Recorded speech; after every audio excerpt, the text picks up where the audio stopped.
राव इंद्रजीत और सीएम सैनी का डिनर हुआ है चंडीगढ़ में।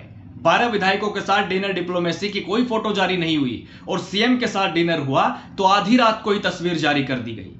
हलचल और सियासी स्थिति को संभालने की कोशिश हो रही है, एक पॉजिटिव संदेश देने का प्रयास है या फिर दिल्ली से कोई मैसेज आया है, उसके बाद ये डिनर प्लान हुआ है। दोस्तों नमस्कार, मैं आपका यार जतिन पत्रकार। हरियाणा की राजनीति में 18 जून की रात को चंडीगढ़ में स्वास्थ्य मंत्री आरती के घर हुए सियासी डिनर के बाद जो प्रदेश की राजनीति में सियासी उबाल आया, उसे अब ठंडा करने का प्रयास हो रहा है। करीब एक महीने के बाद 13 जुलाई की रात को चंडीगढ़ में कैबिनेट मंत्री आरती के घर फिर एक डिनर हुआ है, जिसमें सीएम नायब सैनी अपनी पत्नी सुमन के साथ वहां पर पहुंचे। यानी ये एक संदेश देने की कोशिश हो रही है कि सब कुछ ठीक ठाक है, कोई समस्या नहीं है, सब सही चल रहा है सरकार में। और मीडिया रिपोर्ट्स की माने तो दिल्ली से क्लियरेंस मिलने के बाद ही रविवार को सीएम नायब सैनी डिनर के लिए आरती के घर पहुंचे, जहां पर हरियाणा के एक और मंत्री डॉक्टर अरविंद शर्मा भी इस डिनर में शामिल हुए, वो भी अपनी पत्नी के साथ थे। और मैं आपको बता देता हूं कि अरविंद शर्मा वो मंत्री हैं जो रेवाड़ी की 15 जून वाली रैली में भी मंच पर मौजूद थे, जब राव इंद्रजीत सिंह ने सीएम के सामने अपना अलग लहजा, अलग अंदाज दिखाया था और राजनीतिक ताकत का एहसास कराया था। इसी वाक्य के ठीक बाद 18 जून को राव इंद्रजीत का सियासी डिनर हुआ था चंडीगढ़ में। अब दूसरे नजरिए से देखा जाए तो रविवार को हुए डिनर की टाइमिंग भी ऐसी है, जब रविवार को ही रेवाड़ी की धरती से कांग्रेस नेता राज बब्बर ने कहा कि राजा साहब के सामने सीएम की जुबान नहीं हिलती। दिन में राज बब्बर ने बयान दिया और रात को सीएम सैनी को डिनर के लिए आमंत्रित किया गया, जहां पर मंत्री और राव इंद्रजीत की बेटी आरती ने उनका स्वागत किया। खैर, अब मैं आगे बात करता हूं। तो देखिए, 12 विधायकों के साथ, दक्षिण हरियाणा के 12 विधायकों के साथ राव इंद्रजीत की जो डिनर डिप्लोमेसी हुई और उससे जो सियासत गरमाई, अब उसे ये दिखाया जा रहा है कि वो सब ठंडा हो गया है, खत्म हो गया है। इस तरह का मैसेज दिया जा रहा है, पार्टी में अनुशासन का संदेश दिया गया है। ऐसा इसलिए भी क्योंकि 12 विधायकों के साथ डिनर की कोई तस्वीर शेयर नहीं हुई, राव इंद्रजीत की तरफ से भी नहीं हुई, उनकी बेटी की तरफ से भी नहीं हुई, और अब सीएम के साथ डिनर की तस्वीर चारों तरफ से शेयर हो रही है, क्योंकि संदेश देना है कि सब कुछ ठीक है, कोई समस्या नहीं है। राव इंद्रजीत ने भी फोटो शेयर की है, आरती ने भी की है सोशल मीडिया अकाउंट्स पर, यहां तक कि हरियाणा बीजेपी के एक्स अकाउंट से भी आधी रात को ही फोटो शेयर हुई। राव इंद्रजीत और उनके बेटी आरती ने तो आज सुबह करीब 8 बजे अपने सोशल मीडिया प्लेटफॉर्म पर यह तस्वीर साझा की है।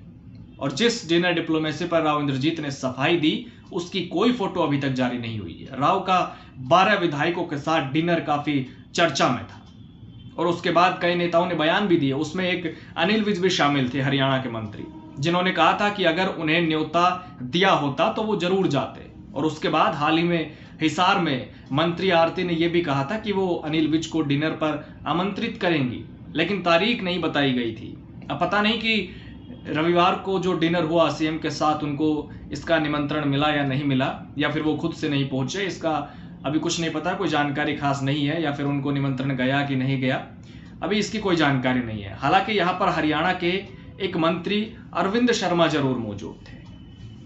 देखिए, राव इंद्रजीत की मुख्यमंत्रियों के साथ अनबन जग जाहिर है। वो कांग्रेस में थे तो उनकी भूपेंद्र हुड्डा से नहीं बनी, फिर वो बीजेपी में शामिल हो गए, उसके बाद मनोहर लाल खट्टर मुख्यमंत्री बने तो उनसे भी कैसे रिश्ते रहे वो सब जानते हैं, उनके साथ भी नहीं बन पाई। खुले मन से टिप्पणियां करते रहे हैं राव इंद्रजीत मुख्यमंत्रियों पर। इसके अलावा पिछले महीने 15 जून को ही सीएम सैनी को भी राव इंद्रजीत ने अपनी राजनीतिक ताकत का एहसास करा दिया और फिर डिनर डिप्लोमेसी से सियासत गर्मा गई, जिस पर विरोधियों ने भी खूब तंज कसा और कहा कि राव इंद्रजीत की तो किसी से भी, किसी भी मुख्यमंत्री से नहीं बनती। और जो राव इंद्रजीत लहजा दिखा रहे थे, ये काम कराने का नहीं, काम में रोड़ा अटकाने जैसा अंदाज था। लेकिन अब सीएम नायब सैनी के साथ हुए डिनर से गाड़ी को पटरी पर चलाने की कोशिश के रूप में पेश किया गया है। ऐसा दिखाया गया है कि सब कुछ ठीक ठाक है, कोई समस्या नहीं है। अब मैं आपको थोड़ा विस्तार से थोड़ा सा पीछे लिए चलता हूं, क्योंकि पिछले 3 चुनावों का मैं जिक्र करूंगा, 2014, 2019 और 2024 विधानसभा चुनाव। तीनों ही चुनाव में अहीरवाल या फिर यूं कहें कि दक्षिण हरियाणा ने बीजेपी का भरपूर साथ दिया है और सत्ता में लाने में अहम भूमिका निभाई है। लेकिन राव इंद्रजीत का सीएम बनने का दर्द बरकरार है। हालांकि जब 2024 में समय था, पिछले साल विधानसभा चुनाव में, जब समीकरण ऐसे बन रहे थे कि राव समर्थित विधायकों के बिना सरकार नहीं बनेगी, इस तरह के समीकरण बन रहे थे, तो राव ने कुछ नहीं किया। जबकि प्रचार के दौरान वो एक तरह से सीएम पद पर दावेदारी पेश कर रहे थे। 2024 हरियाणा विधानसभा चुनाव के प्रचार के दौरान दावेदारी पेश कर रहे थे और जब समय आया तो कुछ नहीं किया, जिसके इलाके में काफी चर्चा रहती है। इसलिए विपक्ष तो ये भी कहता है कि सिर्फ वोट बटोरने के लिए राव इंद्रजीत सीएम का राग अलापते हैं। खैर, डिनर डिप्लोमेसी का इस्तेमाल राजनीति में अक्सर दबाव बनाने के लिए होता है और राव तो पहले भी कई बार ऐसा करते रहे हैं। लेकिन जून में जो राव इंद्रजीत ने 12 विधायकों के साथ डिनर डिप्लोमेसी की, उसके कई मायने निकाले गए। हलचल हो गई पार्टी में और फिर डैमेज कंट्रोल के प्रयास हुए। और अब तो रविवार को सीएम सैनी खुद अपनी पत्नी के साथ आरती के आवास पर पहुंच गए। लेकिन सवाल यह है कि दिल मिले या नहीं मिले। पॉजिटिव संदेश देने का प्रयास तो हो गया, आपने एक तरह से संदेश तो दे दिया कि सब कुछ ठीक ठाक है, लेकिन दोनों की गाड़ी भविष्य में एक पटरी पर दिखेगी या नहीं दिखेगी, या जैसे पहले मुख्यमंत्रियों से राव की नहीं बनी, ऐसे ही नायब सैनी के साथ भी उनका तालमेल गड़बड़ रहेगा। नमस्कार।